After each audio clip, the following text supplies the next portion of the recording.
讲到这个大水雨已经落几啊天啊，伫屏东也造成灾情。第17线南边路段已经淹3天，伫东港的太平湾也有车路落一坑，一台拖拉区4个后轮拢卡伫遐背顶动，好加在是无人受伤。另外讲到马家乡，因为车路落放起，公所即马甲这个路封起来，禁止民众上山。 已经第3天啊，屏东第17线南边这段路面约是积水，大部分的车已经越对别条路去，要求民众硬要骑车过。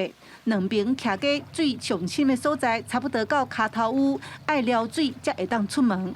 嘛是撩水啊，若是涨潮时阵，若是迄个落雨，拢会排泄袂离。这个算这个附近遮上低所在。通常下大雨我们都是弄起来，所以要上班都很不方便。对啊。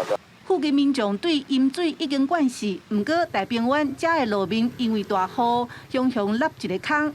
这台连接车倒平4个后轮拢卡掉咧，驾驶踹一条，赶紧打电话叫吊车来处理。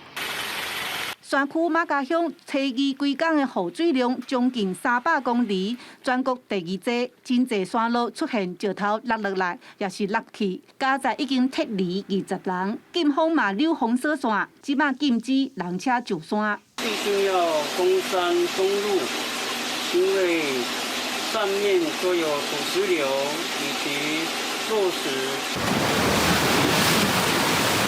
这几天海边的风影嘛真大，就亲像风台天。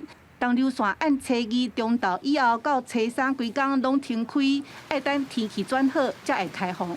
记者邓家文、赖伟做屏东报道。